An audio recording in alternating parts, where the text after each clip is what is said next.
السلام علیکم فرینڈز، امید ہے آپ سب خیریت سے ہوں گے۔ تو فرینڈز، آج کی اس ویڈیو میں ہم بات کریں گے پنجاب پولیس کے ریٹن ٹیسٹ 2021 کے بارے میں۔ تو ویڈیو کو کمپلیٹ بات کرنا ہے۔ اس میں ہم آپ کو تمام پروسیجر A to Z بتائیں گے، کس طرح آپ نے اس پیپر کو حل کرنا ہے، اس میں کون کون سے سوالات آئیں گے اور کہاں سے سوالات آئیں گے۔ تو چلیے ویڈیو کو شروع کرتے ہیں۔ ہمارے پاس جو ریٹن ٹیسٹ کانسٹیبل کے ریٹن ٹیسٹ کے میں تقریباً ٹوٹل 100 نمبر ہوتے ہیں اور اس میں ٹوٹل 5 سبجیکٹس کا پیپر لیا جاتا ہے۔ تو سب سے پہلے اس میں انگلش کا سبجیکٹ آتا ہے، اس پر میتھمیٹکس کے سوال پوچھے جاتے ہیں۔ نمبر 3 پہ ہمارے پاس جنرل نالج اور کرنٹ افیئرس کے بارے میں کچھ سوالات ہوتے ہیں۔ نمبر 4 پہ وربل کمیونیکیشن اور نمبر 5 پہ اسلامیات اور اردو میں سے سوالات پوچھے جاتے ہیں۔ تو سب سے پہلے ہم انگلش کا ٹیسٹ کے بارے میں دیکھتے ہیں کہ اس میں کون سی چیزیں جو ہوتی ہیں وہ اس میں شامل ہوتی ہیں۔ سب سے پہلے اس میں پارٹس آف اسپیچ کے بارے میں ہمارے پاس چند ایک آسان سوالات پوچھے جائیں گے۔ اس کے بعد سینونیم اور اینٹونیمز ہوں گے، یعنی کہ ہمارے پاس متضاد اور مترادف۔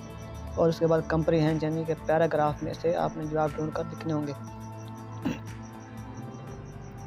تو پارٹس آف اسپیچ میں ہمارے پاس سب سے پہلے جو آتے ہیں وہ ناؤن آتا ہے، اس کے بارے میں سوال پوچھا جائے گا۔ اس کے بعد پروناؤن، اسی طرح ورب، ایڈورب، ایڈجیکٹو، پریپوزیشن، کنجنکشن اور انٹرجیکشن کے بارے میں ہمارے پاس چند ایک آسان سے سوالات پوچھے جاتے ہیں۔ اس کے بعد جو ہمارے پاس سینونیمز آتے ہیں، سینونیمز ہمارے پاس ریمنگ ورڈز ہوتی ہیں۔ ریمنگ ورڈز یعنی کہ ہمارے پاس مترادف الفاظ ہوتے ہیں، یعنی کہ ایسے الفاظ جن کے معنی ایک جیسے ہوتے ہیں۔ مثال کے طور پر ہیپی، اس کا مطلب اردو میں خوشی ہوتا ہے، اور ڈیلائٹ اس کا جو سینونیم ہے اس کا معنی بھی خوشی ہی ہوتا ہے۔ اسی طرح ہم ایک اور ورڈ لیتے ہیں وری، جسے ہم پریشانی کے اردو میں معنی ہے، جبکہ اس کے انگلش میں بھی سیم اسی طرح ایک اور ورڈ ہے جس کا اینگزائٹی کہتے ہیں، اس کا معنی بھی پریشانی ہی ہوتا ہے۔ تو یہ ایسے الفاظ ہوتے ہیں جنہیں ہم سینونیمز کہتے ہیں۔ سینونیمز کے بعد ہمارے پاس جو آگے نیکسٹ ٹاپک ہے وہ ہے اینٹونیمز۔ اینٹونیمز کو ہم اردو میں متضاد الفاظ کہتے ہیں اور انگلش میں اینٹونیمز کہتے ہیں۔ یہ اپوزٹ ورڈ ہوتے ہیں، یعنی کہ ایک دوسرے کے مخالف، یعنی کہ متضاد ہوتے ہیں۔ مثال کے طور پر ہمارے پاس جو پہلا ورڈ ہم اس کو لیتے ہیں ایگزامپل کے طور پر، وہ ہے ہیپی۔ ہیپی کا اردو میں خوش ہوتا ہے، اور اس کا جو الٹ ہوگا وہ ہوگا ہمارے پاس سیڈ۔ یہ جسٹ میں آپ کو سمجھانے کے لیے بتا رہا ہوں۔ اسی طرح ہم ایک اور ایگزامپل لیں گے گڈ اور بیڈ۔ تو یہ ہمارے پاس اس طرح کے جو الفاظ ہوتے ہیں وہ ایک دوسرے کے اینٹونیمز ہوتے ہیں۔ اس کے بعد ہمارے پاس جو نمبر 3 پہ ہے وہ میتھ یا پھر وربل کمیونیکیشن کے کچھ سوالات ہوتے ہیں۔ یہ بالکل ہی آسان اور سادہ سے سوال ہوتے ہیں، لیکن تھوڑی سی عقل اور سمجھ بوجھ سے ان کو آسانی سے حل کیا جا سکتا ہے۔ تو سب سے پہلے ہم پہلی مثال دیکھتے ہیں۔ پہلی مثال ہمارے پاس لکھا ہوا ہے T is 657 then 8 is 2۔ اس کو ہم نے دیکھنا ہے یہاں پہ الفاظ کی ترتیب کو چیک کرنا۔ جس طرح ہمارے پاس ٹی میں ٹی کا نمبر 6 ہے، ای کا نمبر 5 ہے اور اے کا نمبر 7 ہے۔ تو ہم نے اس میں 8 میں دیکھنا ہے کہ اس میں نمبر کی ترتیب کون سی بنے گی، 567 بنے گی، 576 بنے گی، 657 بنے گی یا پھر 765 بنے گی۔ تو اس میں آپ اس کو چیک کریں، اور اس میں ہمارے پاس صحیح آپشن آ رہا ہے وہ ہمارے پاس بی آپشن آ رہا ہے، جو ہمارے پاس ہے 576۔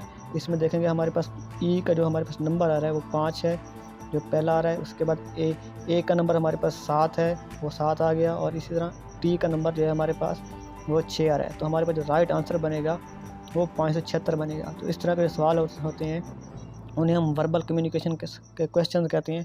یہ بالکل ہی آسان سے سوالات ہوتے ہیں، لیکن تھوڑے سے ٹرکی ہوتے ہیں۔ اسی طرح ایک اور ایگزامپل لیتے ہیں ہم۔ یہ ہمارے پاس سامنے کچھ ایگزامپل آ رہی ہے۔ اس میں اگر ہم دیکھیں گے تو پہلے اور دوسرے 2 اور 4 کے درمیان ہمارے پاس 2 آ رہا ہے، پھر 4 اور 8 کے درمیان 3 آ رہا ہے، اور اسی طرح 8 اور 12 کے درمیان ہمارے پاس 4 آ رہا ہے۔ اس طرح نیکسٹ ہم نے انسرٹ ڈھونڈنا ہے، تو آپ دیکھیں گے 2 4 8 12 اور اس کے بعد 14 آتا ہے۔ تو ہمارے پاس جو رائٹ آنسر بنے گا وہ ہمارے پاس آپشن اے آئے گا۔ اس کے بعد ہمارے پاس نیکسٹ جو آتا ہے جنرل نالج یا پھر کرنٹ افیئر کے بارے میں سوالات پوچھے جاتے ہیں۔ یہ جو سوالات ہوتے ہیں یہ عموماً ہمارے پاس پاکستان کے متعلق جو سوالات ہوتے ہیں اسی میں سے پوچھے جاتے ہیں، کہ ہمارے جو پاکستان کا جغرافیہ، مطالعہ پاکستان میں سے زیادہ تر سوالات آتے ہیں۔ مثال کے طور پر ہمارے پاس جو ایک کویشچن لیتے ہیں ہم، 1998 کی مردم شماری کے مطابق پاکستان کی کل آبادی کتنی تھی؟ اے 16 کروڑ، بی 18 کروڑ، سی 17 کروڑ یا پھر ڈی جو ہے ہمارے پاس 21 کروڑ۔ تو آپ سب اس کو پڑھ چکے ہیں، بارہا میٹرک تک آپ نے اس کو پڑھا ہوا ہے۔ تو کون سا آپشن ٹھیک ہے؟ جی ہمارے پاس بی آپشن ٹھیک ہے، 18 کروڑ۔ تو اس طرح کے جو سوالات ہوتے ہیں وہ ہمارے پاس جنرل کے سوالات آتے ہیں۔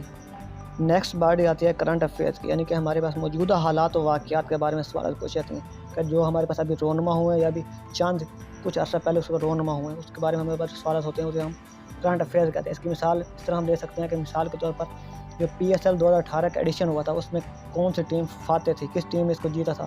Number 1 Quetta gladiators, Karachi kings, Islamabad united یا پھر پشاور زلمی۔ تو اگر آپ کو یاد ہو تو اس کا جو درست جواب ہے وہ ہمارے پاس اسلام آباد یونائٹڈ یعنی کہ آپشن C آتا ہے۔ تو اس طرح کے جو ہمارے پاس آسان سے کرنٹ افیئر میں سوالات پوچھے جاتے ہیں، تو آپ نے اس کو تھوڑا سا جنرل نالج کے لیے تیار کر لینا ہے، خاص طور پر کرنٹ افیئرز اور جنرل نالج کے سوالات کو، کہ یہ جو ہیں آپ کو کہیں بھول نہ جائیں۔ تو آگے چلتے ہیں، ہمارے پاس جو نیکسٹ آپشن آتا ہے وہ ہمارے پاس ہے جی اسلامیات کا۔ اسلامیات میں ہمارے پاس عمومی وہی سوال ہوتے ہیں جو ہم آج تک نرسری سے لے کر میٹرک تک پڑھتے ہیں یا سنتے آئے ہیں۔ اس میں بہت ہی آسان سے سوالات ہوتے ہیں، جیسا کہ ہمارے پاس ایک سوال ہے، مردوں میں سب سے پہلے کون ایمان لائے؟ تو ہم سب بخوبی جانتے ہیں، آپشن A حضرت علی، آپشن B حضرت عثمان، آپشن C ہمارے پاس حضرت ابوبکر صدیق اور آپشن D ہمارے پاس آتا ہے حضرت عمر۔ ہم سب کو پتہ ہے کہ سب سے پہلے مردوں میں کون ایمان لائے تھے جی، تو آپشن C ہمارے پاس جو درست ہے، حضرت ابوبکر صدیق رضی اللہ تعالیٰ عنہ مردوں میں سب سے پہلے ایمان لائے تھے۔ اس طرح کے سوالات ہوتے ہیں جو اسلامیات میں عام طور پر پوچھے جاتے ہیں، بہت ہی آسان سے سوالات ہوتے ہیں۔ آخری حصے میں جو ہمارے پاس سوالات آتے ہیں وہ اردو گرامر سے آتے ہیں۔ مثال کے طور پر ہمارے پاس شغل کی جمع کیا ہے، شغلوں، شغلات، شغل یا پھر اشغال۔ تو آپ سب کو اس کا تو آسانی سے جواب پتہ ہوگا کہ اس کا جو درست جواب ہے وہ ہمارے پاس اشغال ہے۔ تو اس طرح کے جو سوالات ہوتے ہیں وہ ہمارے پاس پیپر میں پوچھے جاتے ہیں۔ امید کرتا ہوں آپ سب کو ویڈیو پسند آئی ہوگی۔ اگر ویڈیو پسند آئی ہے تو ہمارے چینل کو سبسکرائب کریں اور کسی بھی معلومات کے لیے ہمارے ویب سائٹ entertainexpert.com کو وزٹ کریں۔ شکریہ۔